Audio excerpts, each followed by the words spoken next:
Graça e paz, irmãos. Mais uma vez estamos aqui louvando o nome do Senhor, agradecendo a Ele. Eu quero te convidar a fazer parte deste louvor em forma de gratidão ao Senhor, em agradecimento a tudo que Ele é na nossa vida. Nós sabemos que o Senhor Ele tem estado conosco, Ele nunca vai nos deixar desamparados da tua igreja, as nossas famílias. Então vamos louvar o Senhor e agradecer, porque nós sabemos que o Senhor está conosco. Amém? Erga a sua voz aí, onde quer que você esteja, e vamos louvar o Senhor.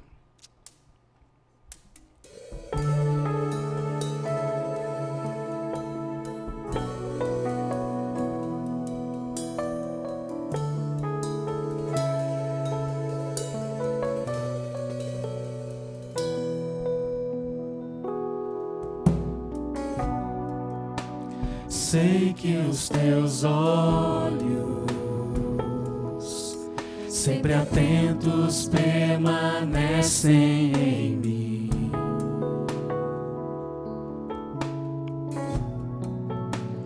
E os teus ouvidos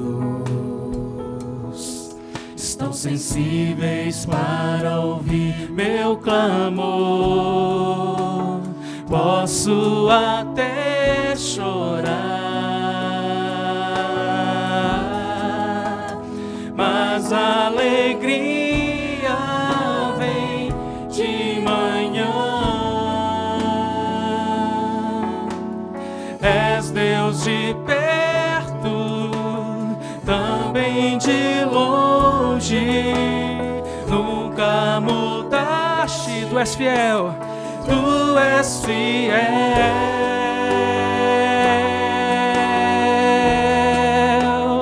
Deus de aliança, Deus de promessas, Deus que não é homem pra mentir. Tudo pode passar, tudo pode mudar, mas tua palavra vai se cumprir. Novamente, sei que os teus olhos, cante ao Senhor.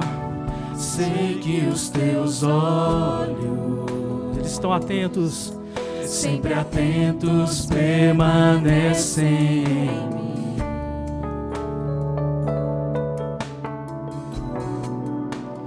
E os teus ouvidos estão sensíveis para ouvir meu clamor. Posso até chorar, mas a alegria vem de manhã. És Deus de perto, também de longe. Nunca mudaste, tu és fiel.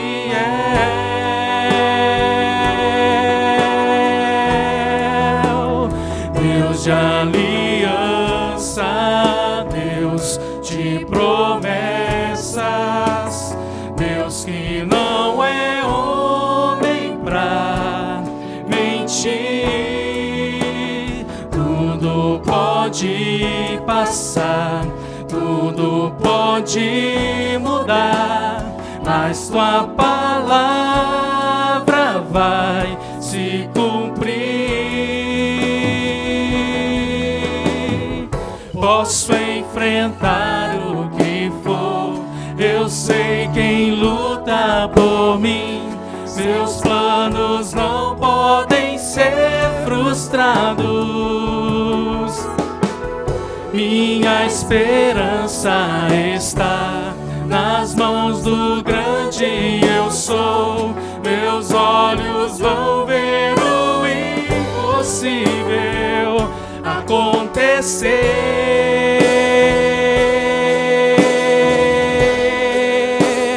Deus de aliança, Deus de promessas, Deus que não é homem pra mentir. Tudo pode pode passar, tudo pode mudar, mas tua palavra vai se cumprir. Deus de aliança, Deus de aliança, cante isso. Ele é o Deus de promessa. Nós acreditamos em Ti, Senhor. Aleluia, aleluia, Senhor. Tudo pode passar, Deus. Tudo pode passar, tudo pode mudar, mas tua palavra vai se cumprir.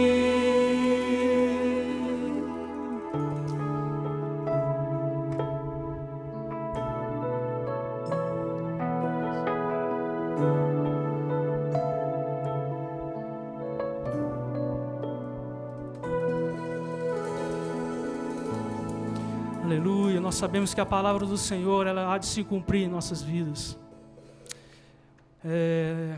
Jesus, Ele deixou uma mensagem para nós que diz que quando nós estivermos aqui, neste mundo, teremos aflições, nós sofreremos aflições, mas Ele também deixou a certeza de que estaria conosco, para nós termos ânimo, para nós termos coragem, nós temos força no Senhor, pois Ele está conosco. Aleluia.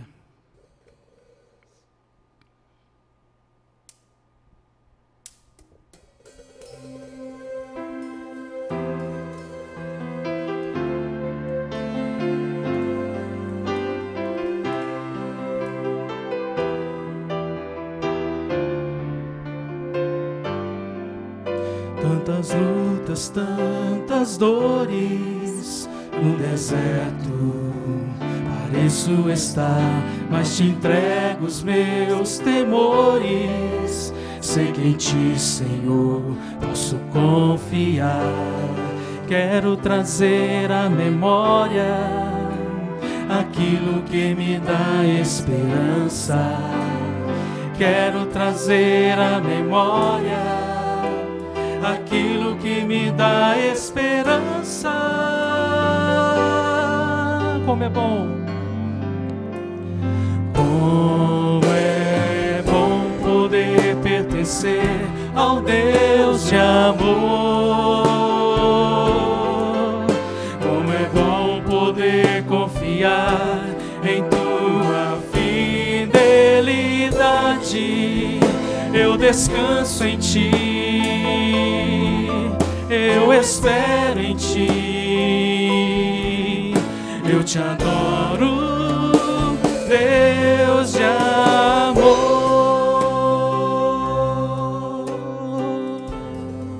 Aleluia, Senhor. Tantas lutas, tantas dores, cante. No deserto pareço estar, mas te entrego os meus temores. Sei que em Ti, Senhor, posso confiar. Quero trazer à memória aquilo que me dá esperança. Quero trazer à memória aquilo que me dá esperança.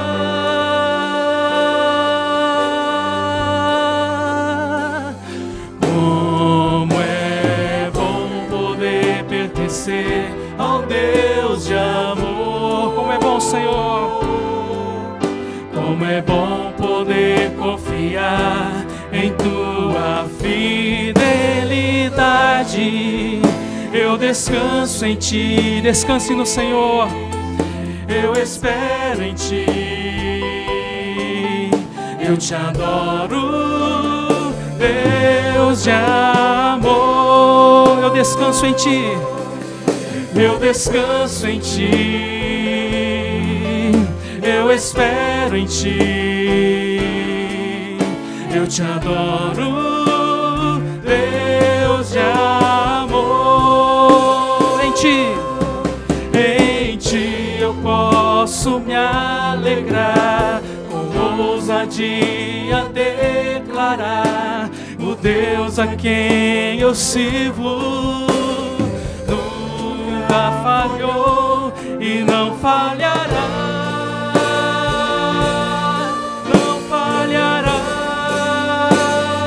Como é bom poder pertencer ao Deus de amor. Como é bom poder confiar em tua fidelidade. Eu descanso em ti, eu espero em ti, eu te adoro, Deus de amor. Eu descanso em ti, nós descansamos no Senhor, eu espero em ti, eu te adoro, Deus de amor, eu te adoro, Deus de amor.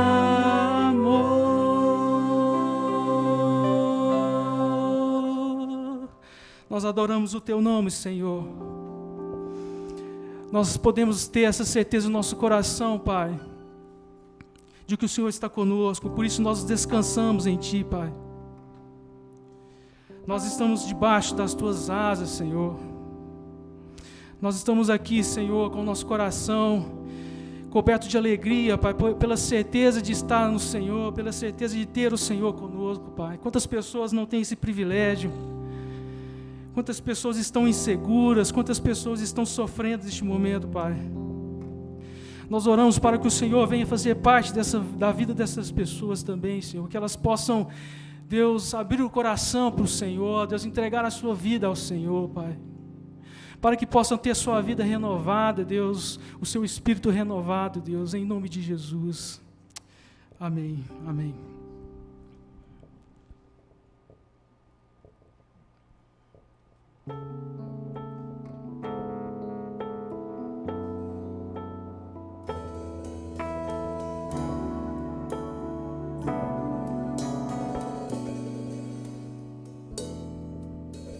Firme nas promessas do meu Salvador, cantarei louvores ao meu Criador. Fico pelos séculos do seu amor, firme nas promessas de Jesus. Cante. Firme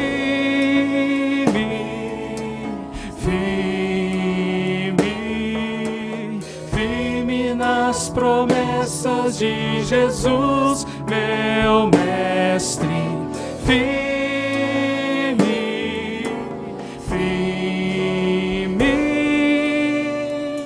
Sim, firme nas promessas de Jesus. A segunda estrofe. Firme nas promessas, não irei falhar, vindo as tempestades a me consternar. Pelo verbo eterno eu hei de trabalhar, firme nas promessas de Jesus.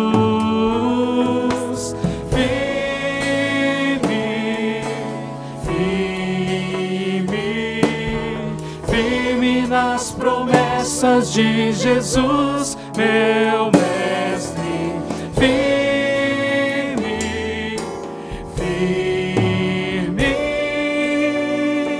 Sim, firme nas promessas de Jesus. Terceira estrofe. Firme nas promessas, sempre vejo assim purificação no sangue para mim. Plena liberdade gozarei sem fim, firme nas promessas de Jesus.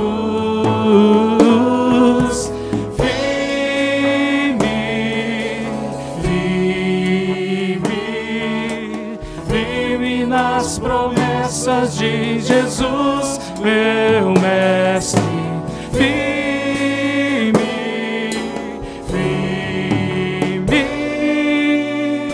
sim, firme nas promessas de Jesus. A última. Firme nas promessas do Senhor Jesus, em amor ligado com a sua luz. Cada dia mais alegro-me na luz, firme nas promessas de Jesus. Cante, cante. Firme,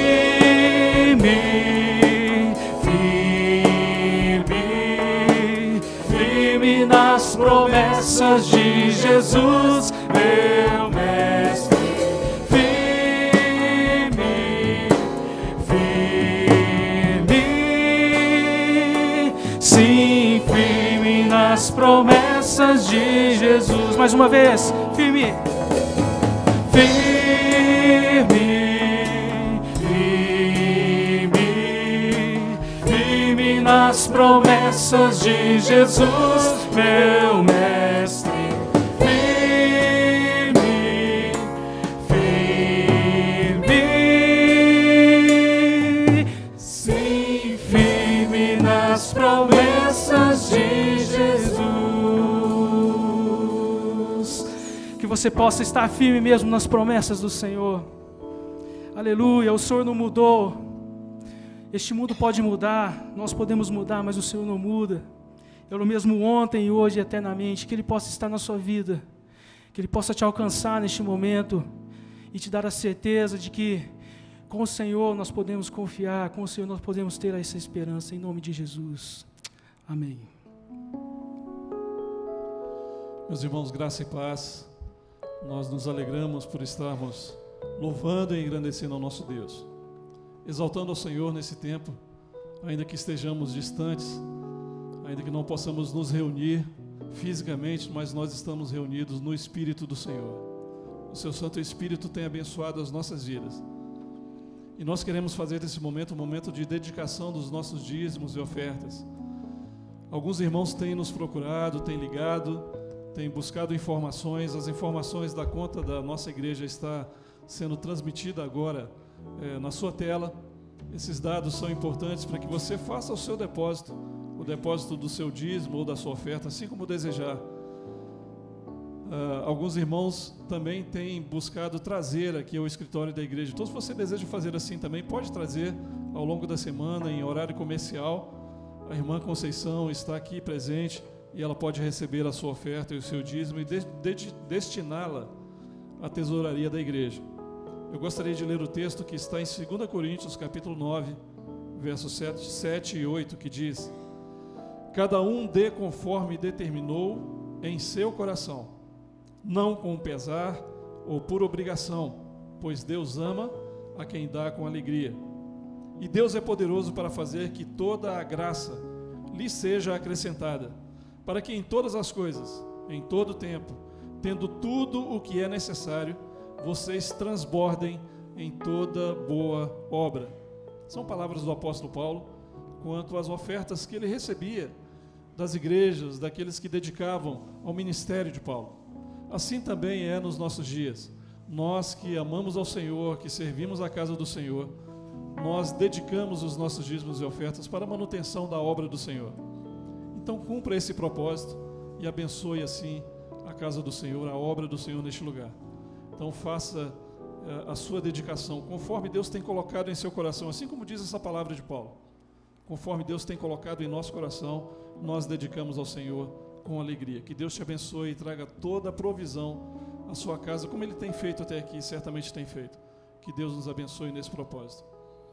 Hoje também é um dia especial, irmãos. Hoje é domingo, segundo domingo de maio, e é o dia em que nós dedicamos às mães. Não somente este dia, todos os dias são dedicados às mães, e nós queremos abençoar as mães da nossa comunidade, da nossa igreja. Talvez você não esteja próximo à sua mãe nesse dia, devido ao isolamento social, você não pode estar presente com ela, mas dedique esse momento em oração, dedique esse momento em gratidão a Deus por tudo que Deus tem feito através da vida da sua mãe, na sua vida, na sua família. E nós queremos abençoar as mães que fazem parte da membresia da nossa igreja, das nossas famílias, que vocês sejam abençoadas e recebam a paz do Senhor em seus corações esse dia. Hoje é um dia muito especial, onde as famílias normalmente se reúnem para um almoço, para uma celebração. Então receba esse carinho, essa alegria no seu coração da nossa igreja. Nós queremos dedicar um poema às mães. Eu vou passar a palavra então a Isabela, que vai declamar um poema dedicado às mães da nossa comunidade. Ser mãe não é um simples ato de gerar. É mais que isto. Ser mãe é também amar. Porque existe quem gera, mas não ama. E existe quem ama sem gerar. O amor é uma prova eficaz da maternidade. Através do amor, reconheceu o rei Salomão, entre duas mulheres, qual era a mãe de verdade. Ser mãe é gerar um filho dentro do coração, independente das circunstâncias ou situação, às vezes anônimas, ocultas ou reconhecidas, ou quem sabe se como as violetas escondidas, mas sempre perfumando a vida que não gerou. Mas onde estás? Que lindo coração é o teu, que sublime missão o Senhor te concebeu. A missão de se tornar mãe, através do amor, de amar sem limites, como nos ama o Senhor. Teu amor se expressa nas lágrimas, de emoção, quando clama por teu filho através da oração. Está na tua mão estendida, pronta para acalentar. Nas noites indormidas que passas a acalentar, nas renúncias, no sonho que não tornou realidade, pois o trocaste pelo sonho maior da maternidade. Tu és mãe não apenas porque geraste um filho, és mãe porque não podes ofuscar o brilho, que nos teus olhos reflete o teu grande amor. És bem-aventurada, virtuosa e agraciada, como foi Maria, a mãe do meu Senhor. E nesse momento também eu queria fazer uma oração abençoando as mães da nossa igreja.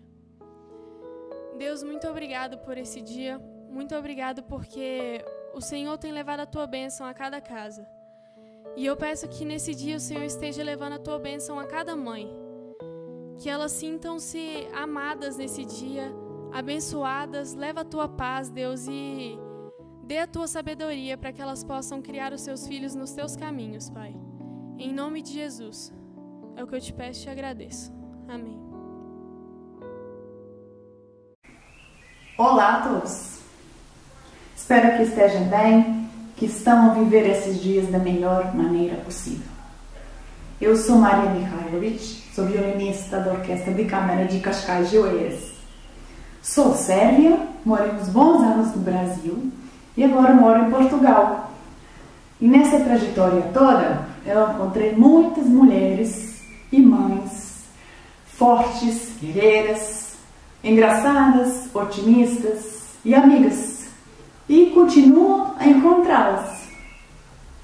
Uma delas, a pianista Miriam Bastos, gravou para essa ocasião o acompanhamento para a peça que irei apresentar.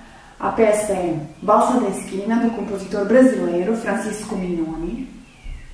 E uma linda valsa que espero que embale o coração de cada mulher, de cada mãe.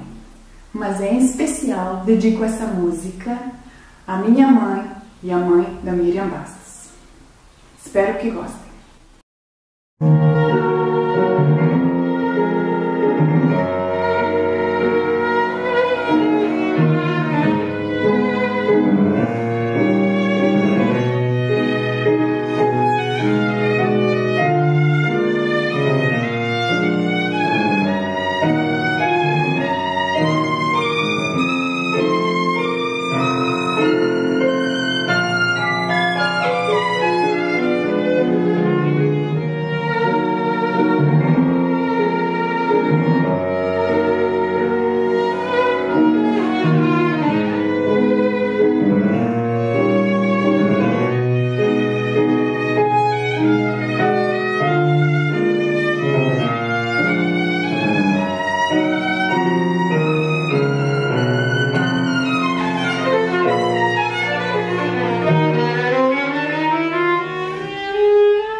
Irmãos, a graça e paz, mais uma vez é um prazer, uma alegria de estar com os irmãos, para podermos compartilhar a palavra do nosso Deus.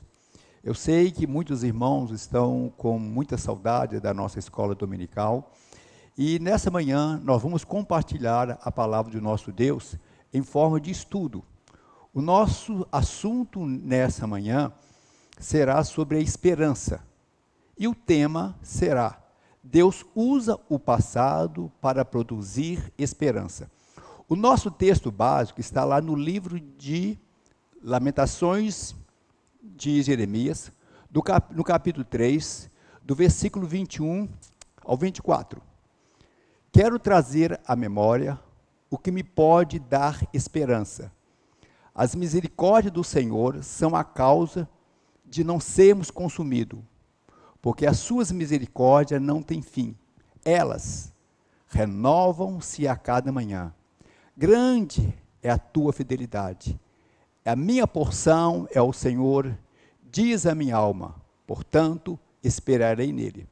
Só para início, eu gostaria que os irmãos observassem no texto ali, nós temos vários verbos no presente e somente um no futuro.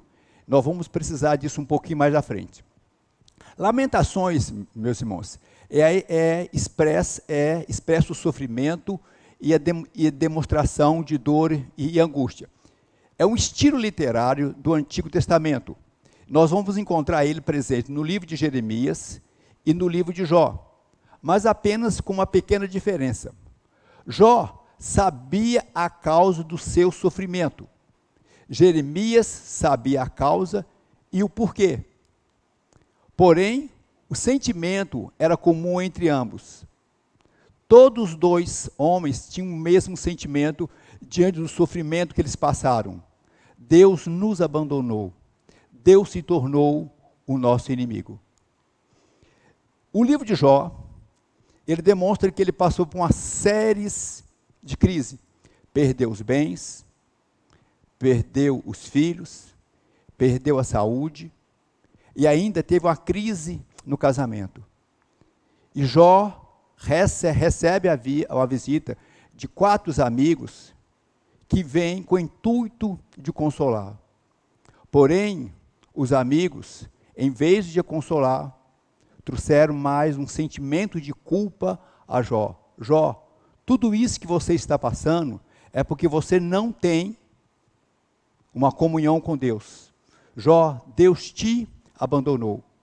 E Jó, irmãos, ele não concorda com essa decisão. E ele vai lutar com isto.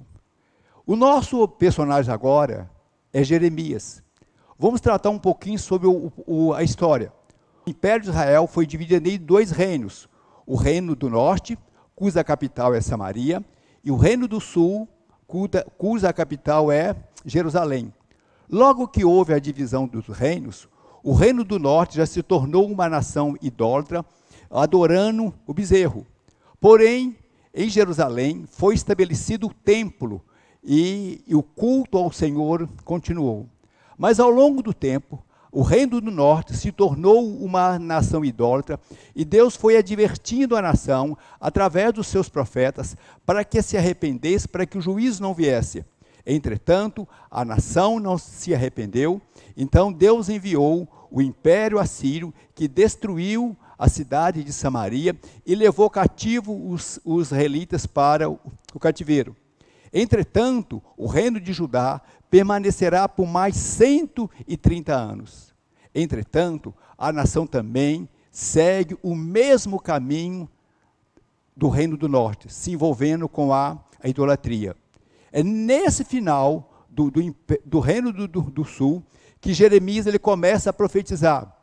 E Deus mostra para ele, leva ele à casa do oleiro.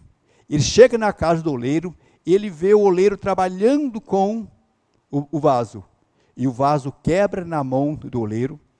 E novamente o oleiro molda aquele barro. Jeremias entende que Deus vai quebrar o povo de Judá, vai modelar novamente, não vai julgar fora como foi as tribos do norte. Entretanto, Jeremias apresenta uma outra ação simbólica. Ele chega diante do rei e quebra um vaso. E Deus mostra para ele, Jeremias, infelizmente, o reino de Judá terá que ser quebrado. O reino de Judá terá que sofrer uma disciplina, porque não ouviu a minha voz. E entretanto, meus irmãos, Deus advertiu o povo de Judá, e principalmente no ministério de Jeremias.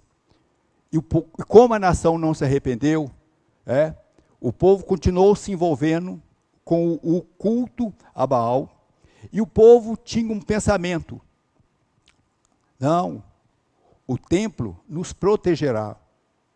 Mesmo que nós vivemos em pecado, mesmo que nós nos envolvendo na imoralidade, mesmo nós nos envolvendo com a injustiça social, o templo nos protegerá de qualquer destruição, porque Deus habita nesse templo. Mas Jeremias, ele começa a profetizar que Deus abandonará o templo e a cidade será destruída. E Jeremias, ele passou a ser chamado o profeta chorão, porque ele foi rejeitado pelo seu povo e ele sofreu na mão dos seus próprios patrícios. Infelizmente, a palavra de Jeremias não foi ouvida.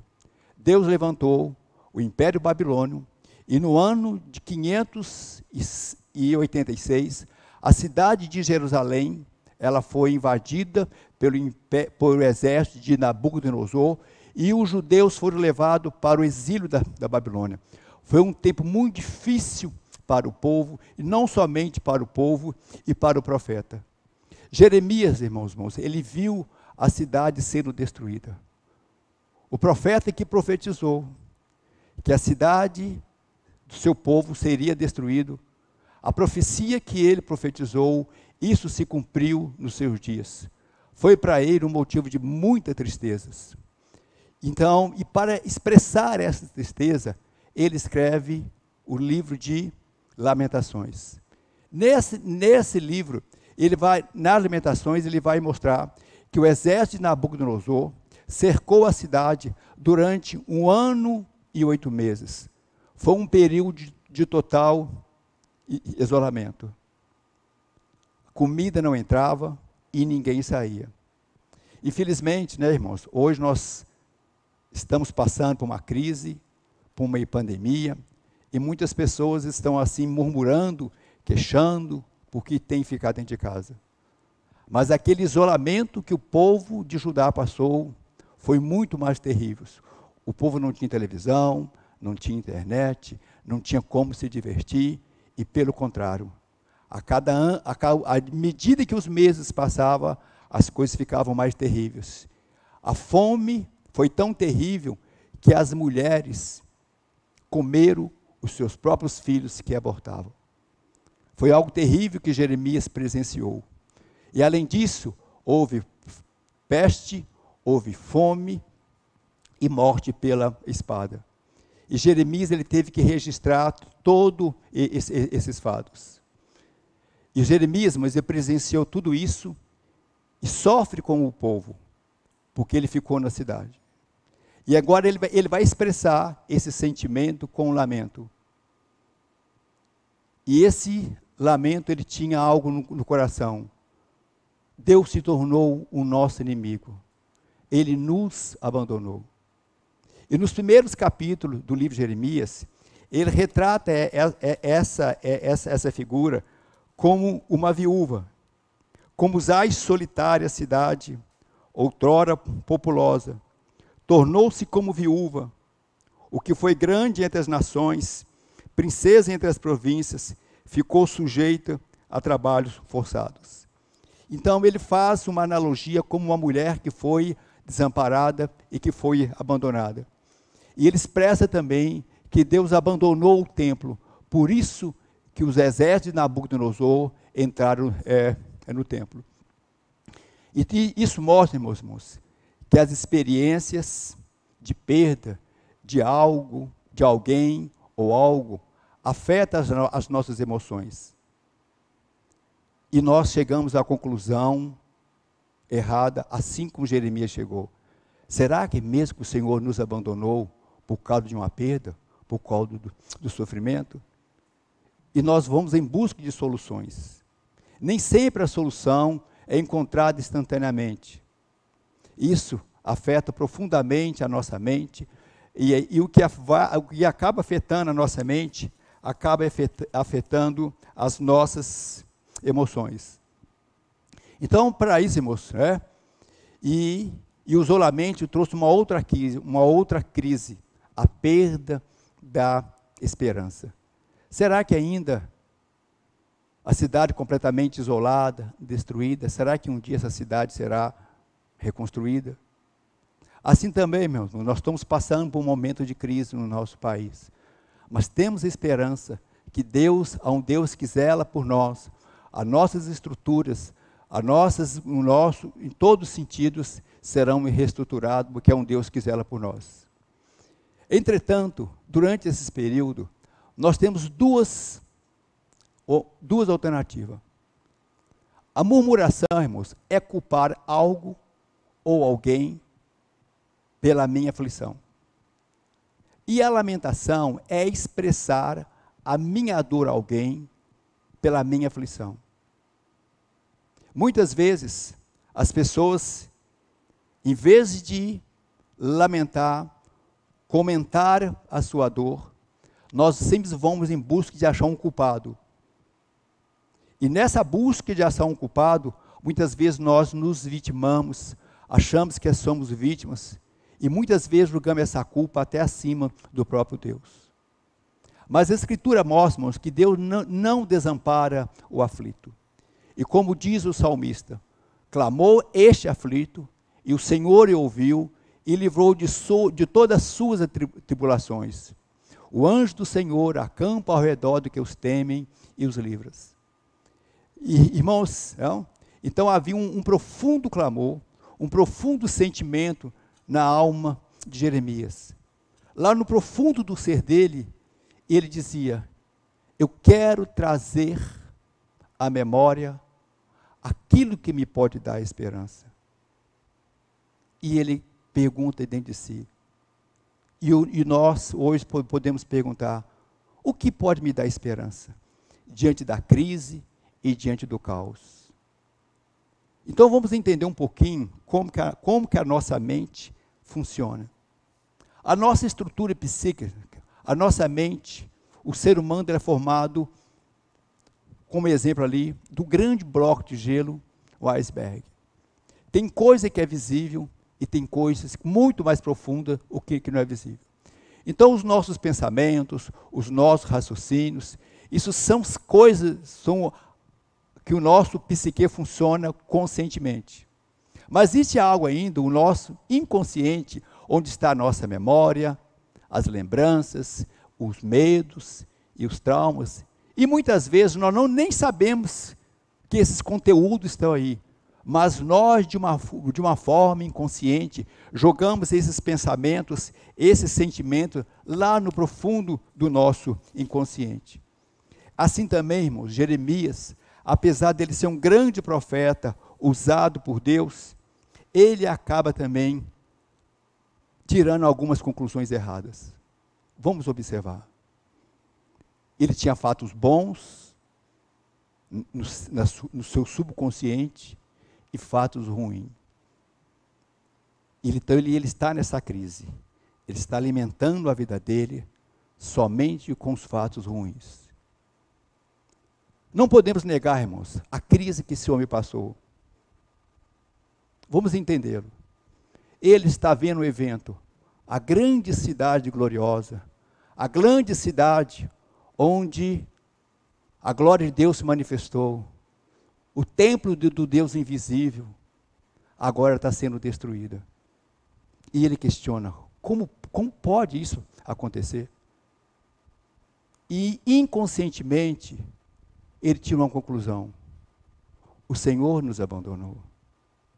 O Senhor nos abandonou. Isso só pode acontecer, só pode ter acontecido principalmente por um fato: Deus nos abandonou.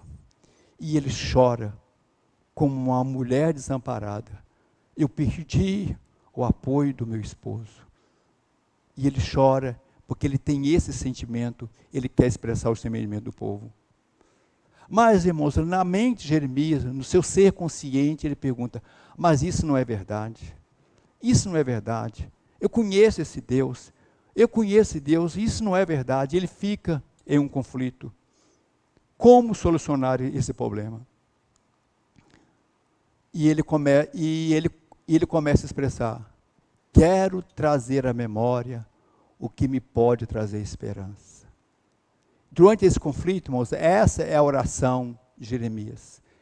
Quero trazer à memória o que me pode trazer esperança. E ele clamava isso dentro do seu ser. Vamos ver, irmãos, o que nós podemos aprender com esse texto. Primeiramente, irmãos, Jeremias fez uma escolha.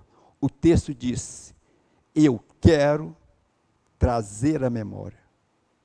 Então ele faz uma escolha, eu quero renovar a minha mente, eu quero renovar o meu entendimento, mas eu não estou sabendo como. Agora Jeremias quer trazer o quê, meus irmãos? O que Jeremias ele quer trazer? Eu quero trazer à memória o que pode trazer esperança. Se é a memória, irmãos, são fatos passados que já aconteceram em nossas vidas. São coisas que já aconteceram. Ele está tentando relembrar, mas a mente dele está tão confusa que ele não consegue relembrar. Então ele quer lembrar agora os fatos do passado. Mas a grande pergunta, irmãos, mas onde está o passado para o povo oriental? Como pensava o oriental em relação ao passado? Vamos aprender um pouquinho, vamos entender como os povos orientais pensavam em relação a isto. Hoje, nós temos aí o Sol, o astro-rei, como um processo de orientação. Os povos antigos, para se orientar em distâncias pequenas, eles orientavam pelos montes, pelos rios ou pelos vales. Olha, eu moro depois do rio, eu moro depois do vale, depois daquela montanha. Era assim que as pessoas se orientavam. Mas quando fosse para fazer grandes distâncias, grandes viagens, esse povo tinha que se orientar pelo sol. Então o sol era para ele o referencial que dava para eles uma orientação em relação ao norte e em relação ao sul. Só que, entretanto, nós temos que aprender um pouco com esse povo. Na atualidade, hoje, aqui no nosso mundo ocidental, nós aprendemos nas escolas, aonde o sol nasce, você estica o braço à direita. E onde o sol se põe, é chamado de oeste, é ali que o sol se põe. A leste, o sol se levanta, e a oeste, que o sol se põe. Então, a partir do sol, eu tenho agora as referências cardeais. Na minha frente está o norte, e a minha destra, nas minhas costas, na minha retaguarda, está o oeste. É assim que nós aprendemos nas escolas. E é assim que nós orientamos. Mas como será que os povos antigos se orientavam? Como é? E assim também, dentro desse contexto, nós estabelecemos no nosso conceito. O meu futuro está à frente e o meu passado está à minha retaguarda. Só que os povos orientais, meus irmãos, eles também tinham o sol como referência, mas só com uma grande diferença. Quando eles olhavam para frente, é ali que o sol nascia. E atrás deles é onde o sol que se punha. Então, quando ele esticava o braço em relação ao sol, à minha direita estava o sul e à minha esquerda estava o norte. Muito bem, ele se orientava pelo sol, mas simplesmente mudavam a posição. Então, só que isso também interferia na maneira psicológica que eles viviam. O meu passado está na minha frente e o meu futuro, o meu passado está na minha frente e o meu futuro está atrás de mim. Mas por que isso? Isso faz muito mais sentido para eles do que para nós. O futuro, irmãos, eu não conheço. É escuro, é negro, é trevas. Eu não sei para onde, eu não posso caminhar, é no escuro. Mas o dia, o passado, eu conheço, eu tenho luz. O passado está diante de mim. Eu conheço os fatos que aconteceram, as cidades já foram construídas, o que já aconteceu com meus antepassados, eu tenho conhecimento. Então isso era a maneira que os povos orientais se pensavam. Vamos lá? O meu futuro está na minha frente e o meu passado está na minha retaguarda. Então Jeremias, irmãos, ele expressa isso. Quero olhar para o passado e trazer à minha mente o que o Senhor fez e o que o Senhor prometeu.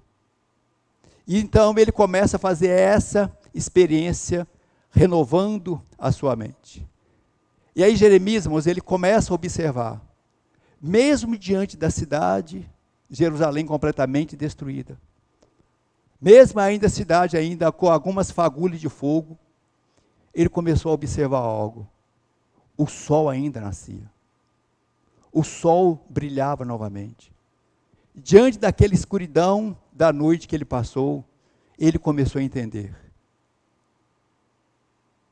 O passado, a luz, eu quero conhecer melhor o que Deus vai revelar para nós.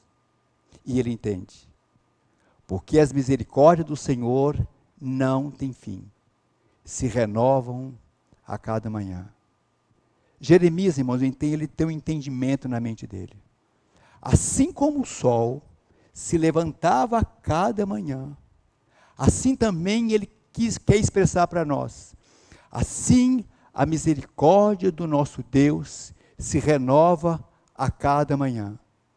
E mediante disso agora, ele faz uma declaração: quero trazer à memória o que me pode dar esperança. E aí nós temos uma frase de Victor Franklin, um psicanalista austríaco. Quando não podemos mais mudar a situação, somos desafiados a mudar a nós mesmos. Então Jeremias, ele passa por esse processo. Já que ele não poderia mudar a situação diante da calamidade da cidade, agora ele quer mudar os seus pensamentos. Um outro autor, Max Lucado, ele faz a seguinte frase: alimente os seus medos e a sua fé morrerá de fome. Alimente a sua fé e os seus medos morrerão de fome. Irmãos, é isso então agora que Jeremias começa a fazer. Ele começa a alimentar a sua fé, para que os seus medos comecem a morrer. Então o que ele vai fazer? Ele quer relembrar o passado. Ele agora vai trazer à sua mente o que Deus havia feito por eles. Então ele começa a relembrar o Deus de Abraão, o Deus de Isaac e o Deus de Jacó. E ele lembra, irmãos, naquele momento, quando Deus pediu a Abraão o seu filho em sacrifício, Isaac faz uma pergunta: papai, cadê o cordeiro? E Abraão responde: meu filho, Deus proverá. Deus proverá. Daí então vem essa expressão, Jeová Jireh. E a partir desse momento Deus faz um pacto com Abraão, que deveramente ele abençoaria, e abençoaria todas as suas descendências. E Deus fala: Abraão, se eu não cumprir essa promessa, que eu vou fazer de você uma grande descendência, eu risco o meu nome em todo o universo. E Deus, irmãos, cumpriu essa promessa na vida de Abraão. Veio a Isaac, Jacó e as 12 tribos de Israel. Eles vão crescer lá no Egito, se tornam uma grande e poderosa nação, e Deus, com a mão forte, através de Moisés, livra o povo, abrindo o Mar Vermelho, e Deus conduz aquele povo pelo deserto, e lá no Monte Sinai, Deus faz um pacto com essa nação, que esse povo agora se tornaria o seu povo escolhido entre toda a face da terra. E esse povo caminha, conquista a terra de Canaã, derruba aquela cidade, toma posse daquela terra. E finalmente agora Deus faz uma grande promessa. O rei Davi, e através das suas lutas, do seu crescimento na sua caminhada espiritual, ele vence um grande gigante, Golias. E Deus faz um pacto com a vida de Davi, que dele sairia um grande rei, o Messias, que governaria o mundo, se tornaria o redentor daquela nação. Mediante isso agora, irmãos, Jeremias agora ele começa a fazer uma outra avaliação. Ele não pode negar os fatos que estão diante de si. Jerusalém ainda está completamente destruída e destronada. E ele agora começa a fazer uma outra avaliação. Mediante as promessas que Deus fez no passado, será que Deus nos abandonou? E ele começa agora a pensar, isso não é verdade. Não foi Deus quem nos abandonou. Fomos nós que fomos rebeldes. Nós fomos infiéis ao Senhor. Não cumprimos os preceitos da lei. Não ouvimos a voz dos profetas. Nós não nos arrependemos. Nós fomos um povo rebelde, mas Deus continuou sendo fiel. Apesar da sua disciplina para conosco, Ele não nos abandonou. Então Jeremias agora ele muda o conceito. A verdade é, o seu amor dura para sempre. O seu amor dura para sempre. As misericórdias do Senhor duram para sempre. Então agora ele quer expressar, nós que temos que nos arrepender, nós temos que mudar a nossa atitude em relação a esse Deus e voltarmos para Ele. Então, mediante disso, irmãos, Jeremias deixa para nós alguns ensinos. Quero trazer à memória o que me pode dar esperança. As misericórdias do Senhor são a causa de não sermos consumidos, porque as suas misericórdias não têm fim. Renova-se a cada manhã. Grande é a tua fidelidade. A minha porção é o Senhor. Diz a minha alma, portanto, esperarei nele. Então Jeremias, ele agora quer mostrar, ele quer dizer, as misericórdias do Senhor são a causa de não sermos consumidos. Vamos ver um pouco aqui, irmãos, o que é misericórdia. A palavra justiça, ela tem um significado. É fazer ao pecador a que ele merece. Misericórdia já tem um outro sentido. É não fazer ao pecador aquilo que ele merece. Apesar da disciplina, apesar da destruição do templo, Deus não estava retribuindo ao povo devidamente como o povo merecia. Ainda ficou um remanescente da tribo de Judá. Esse povo remanescente estava lá na Babilônia, e Deus estava cuidando desse povo, e Deus não os desamparou. Então, o que Jeremias quer mostrar para nós, meu Senhor, o Senhor não nos retribui conforme merecemos. E aí, então, ele manda o seu sol, a sua chuva, o seu vento aos pecadores. E Jesus também expressou isso, né? Deus manda o sol sobre os bons e os maus, sobre os judeus e sobre os gentios, porque a sua misericórdia é sobre todos nós pecadores. Ele não nos retribui da maneira que nós merecemos. E ele também continua, porque as suas misericórdias não têm fim, ela se renova a cada manhã. E Jeremias, irmãos, ele pega isso, é o exemplo como o sol é o sinal do favor do Senhor.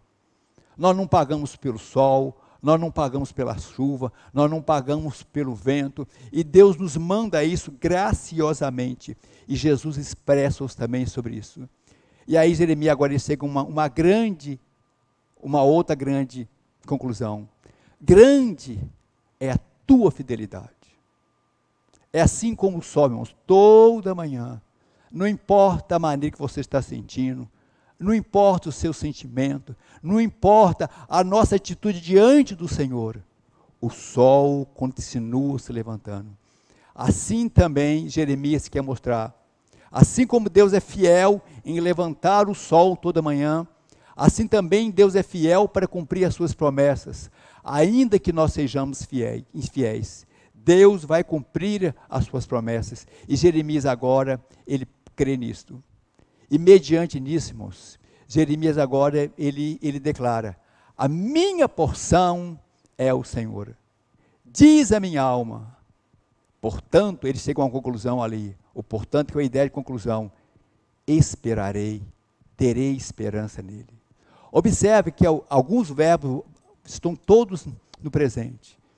E Jeremias agora, irmãos, ele fala: esperarei, terei esperança. Ainda que o meu futuro seja obscuro, ainda que eu não entenda, ainda que eu estou caminhando, não estou vendo, mas por aquilo que Deus já fez no passado, aquilo que Deus já fez em favor do nosso povo, eu posso caminhar tranquilo. No futuro, Ele vai cumprir as suas promessas. E mediante isso, irmão, Jeremias novamente, ele declara: o Senhor é a minha porção. Por que ele declara isso, meus irmãos? Quando Jeremias, irmãos, ele vê o templo completamente destruído, o templo está destruído, o ritual acabou, não existe mais ofertas, não existe mais oferta para o levita, não existe mais oferta que venha ao templo. E Jeremias, irmãos, apesar de ser um profeta, ele era filho de sacerdote. Ele era filho de sacerdote. E como sacerdote e como levita, ele entende isto. O Senhor é a minha porção. Então agora ele vai mudando os pensamentos dele. Deus é fiel, Deus vai cuidar de mim, e não somente de mim, e da minha nação e do meu povo. Então agora ele quer declarar para nós, irmãos, o Senhor é a minha herança, o Senhor é a nossa herança em relação ao futuro. Deus vai cuidar de nós. Assim também como Jeremias, meus irmãos, nós temos que aprender com ele, né? Que é o tema da nossa mensagem. Deus usa o passado para produzir esperança. Então vamos aprender um pouco com os orientais. O nosso passado está à nossa frente. O nosso futuro, irmãos, ainda que seja obscuro, nós não conhecemos. Mas nós podemos caminhar por fé em relação ao futuro, porque nós temos um Deus que já realizou algo muito, muito no passado, e Ele vai continuar realizando. E nós hoje, como filhos de Deus, o que nós podemos olhar para o passado? O que temos de olhar o passado e trazer no nosso coração essa esperança? E nós temos coisas tremendas, irmãos. Temos coisas grandiosas ao olharmos o passado para enriquecer o nosso coração. O Verbo se fez carne e habitou entre nós. Jesus de Nazaré, o Filho de Deus, habitou em nós. A nação foi reconstruída, o povo voltou do exílio e Jesus nasceu em Belém da Judéia. E novamente essa nação o rejeitou, ele foi crucificado e morto. Mas assim também, Jesus, como um bom judeu, ele não ficava olhando para o futuro, ele olhava para o passado. Ele lia as Escrituras, ele conhecia as Escrituras, ele conhecia os profetas. Deus vai cumprir, meu Pai vai cumprir as suas promessas em minha vida. Meu Pai não desampararou, eu sei que eu vou ressuscitar, sei que eu vou sair dos mortos. Então Jesus, irmãos, ele cumpriu as promessas do Senhor em nossas vidas. E ele ressuscita, ele ascende aos céus, e a grande promessa, ele manda o Espírito Santo dele para nós. Agora o Espírito Santo, irmãos, não é mais uma dádiva somente ao povo judeu. O Espírito Santo agora, o Espírito do Deus eterno, é derramado também sobre os gentios. E nós aguardamos uma das principais promessas: o Senhor voltará. O Senhor voltará. E essa promessa que nós estamos olhando para o passado e cremos que ela vai cumprir no futuro, ainda que o nosso futuro seja negro, mas assim como o sol se levanta, Jesus um dia há de levantar dos céus e clarear o nosso futuro. E assim, o Senhor diz a Mateus, a Tomé: feliz porque vocês viram. Muito mais feliz ainda aquele que não nos viram. Irmãos, nós somos felizes porque nós não presenciamos esses fatos. Nós somos felizes porque os nossos olhos voltam para as Escrituras e cremos na fidelidade do Senhor. Ele há de voltar e cumprir a sua palavra.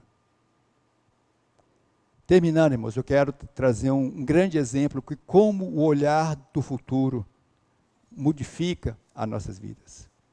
Viktor Frankl, como ele era um psicanalista austríaco, e ele, como judeu, ele foi levado para o campo de concentração durante a Segunda Guerra Mundial.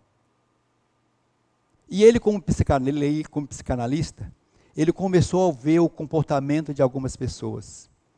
Ele começou a ver algumas pessoas se enlouqueciam, outras pessoas corriam pela manhã, seguravam nos arames farpados ali do campo de concentração, e aquelas pessoas eram metralhadas e mortas, porque não aguentava tanto o sofrimento. Mas ele começou a observar que algumas pessoas, alguns judeus ali, suportavam aquele sofrimento. E ele começou a perguntar: o que é nos seus corações? Então, aqueles homens começaram a dizer: Yahvé, o Deus de Abraão, ele prometeu de fazer do nosso pai Abraão uma grande nação. E nós estamos crendo nisso. E eu creio nisso. Apesar de todo esse tormento, apesar de todo esse sofrimento, apesar da negrura do campo de concentração, apesar do futuro incerto que nós temos, o meu coração olha para o passado. Ainda vou sair daqui. Ainda vou ter uma família, porque eu creio nas promessas. Irmãos, assim, muitos judeus se sobreviveram, e terminando a Segunda Guerra Mundial, esses homens saíram. Então esses homens, irmãos, voltaram-se para a promessa, voltaram para o passado e creram na promessa do Senhor. Portanto, meus irmãos, o desespero e a esperança vem à memória a fé de um Deus benigno. Entre o desespero e a esperança, traga à sua memória aquilo que Deus fez e fará por nós. E assim o apóstolo Paulo termina: o Deus da esperança encha todo o vosso gozo de paz, o vosso crer, para que sejais rico de esperança no poder do Espírito Santo. Meus irmãos, essa é a minha oração. Que o Espírito Santo de Deus possa enriquecer o teu coração de fé e de gozo. Volte os seus olhos nesses momentos para ler, para estudar as Escrituras. Olha quanta fé, olha quantas coisas que Deus fez em favor do seu povo. E nós temos agora essa presença do Espírito Santo em nós, que vai nos conduzir em gozo e em triunfo, apesar de toda a situação.